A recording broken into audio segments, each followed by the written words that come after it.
हम सब एक सपनों का घर चाहते हैं, है ना? एक ऐसी जगह जहां हम महफूज महसूस करें।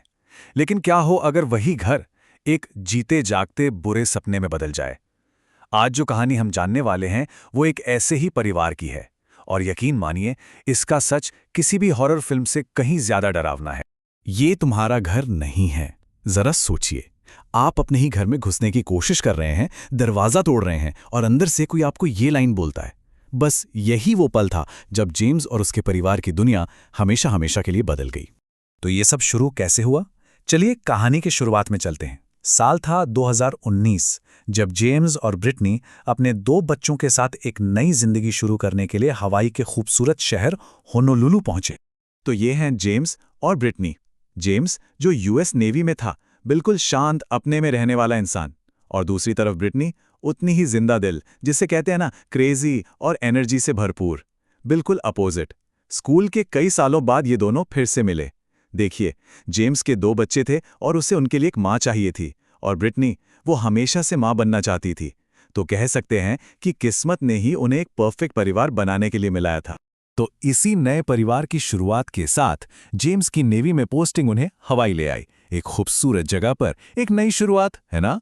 उनके लिए सब कुछ बिल्कुल परफेक्ट चल रहा था, सब कुछ सही ट्रैक पर था। और फिर उन्हें मिला एक घर जो बिल्कुल उनके सपनों के घर जैसा था। 2 मंजिला, एक शांत सी गली के एकदम आखिर में। उन्हें लगा कि बस यही है वो जगह जिसे वो अपना कह सकते हैं। पर उन्हें इस बात का जरा भी अंदाजा नहीं था कि उस घर की दीवारों के पीछे एक कितना भयानक राज छुपा हुआ था। और फिर उस सपनों के घर में कुछ अजीब होना शुरू हो गया। ऐसी चीजें होने लगी जिन्होंने उनके सुकून को धीरे धीरे एक अनजाने डर में बदलना शुरू कर दिया। इसकी शुरुआत हुई जून 2019 में। पहले तो ब्रिटनी को गराज का सारा सामान बिखरा हुआ मिला। फिर घर के दरवाजे अपने आप जोर जोर से बंद होने लगे। बात यही नहीं रुकी, रात में मेन दरवाजे के बार बार खुलने और बंद होने की आवाजें आने लगी। और फिर एक रात जेम्स ने खुद खिड़की में किसी की परछाई देखी। अब ये सिर्फ अजीब नहीं था, ये वाकई में डरावना होता जा रहा था। और इन अजीब घटनाओं का असर जेम्स और ब्रिटनी के रिश्ते पर भी पड़ने लगा था। एक तरफ थी ब्रिटनी, जो बुरी तरह डरी हुई थी। उसे पूरा यकीन था कि घर में उनके अलावा कोई और भी है।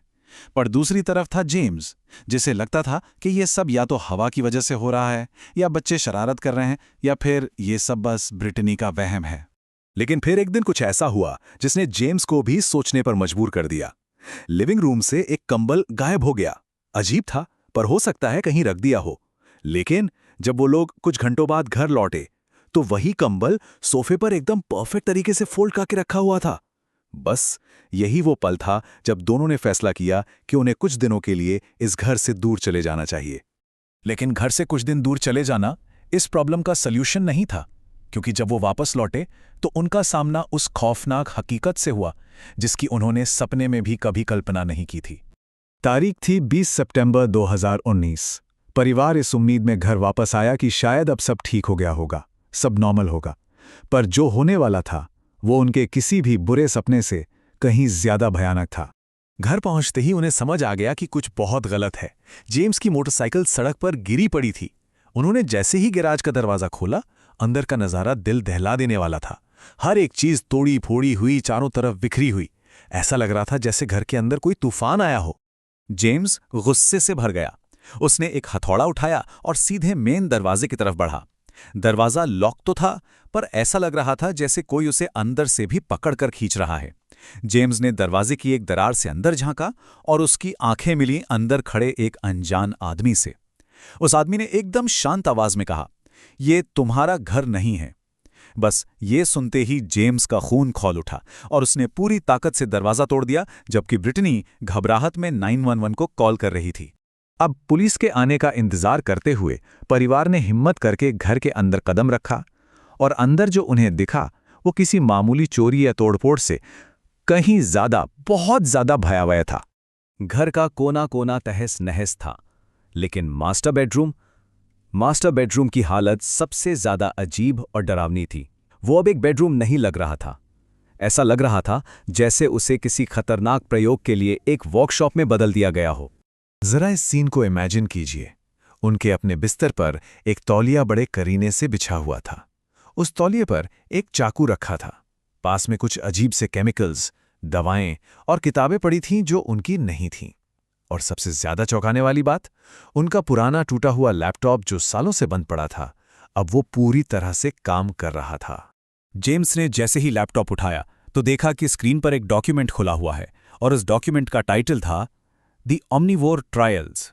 और उसका सबटाइटल और भी ज्यादा रोंगटे खड़े कर देने वाला था, rehabilitation for rat like people, मतलब चूहों जैसे लोगों का पुनर्वास। उस घुसपैठिए की नजर में ये परिवार इंसान था ही नहीं, वो तो बस किसी भयानक एक्सपेरिमेंट के सब्जेक्ट्स थे।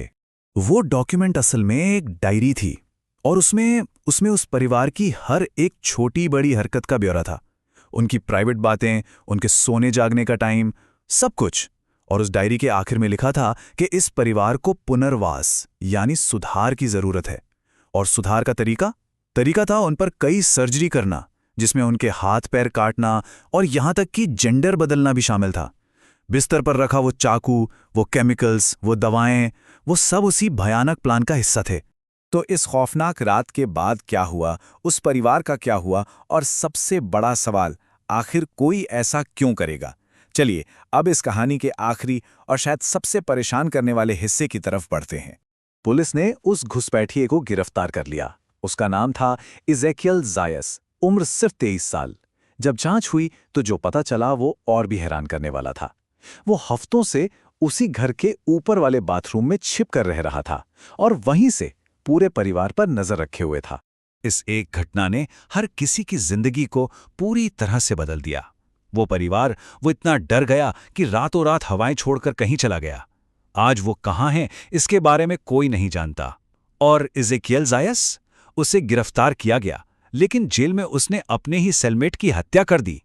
आखिरकार उसे मुकदमे के लिए दिमागी तौर पर अनफिट मानकर एक स्टेट हॉस्पिटल भेज दिया गया।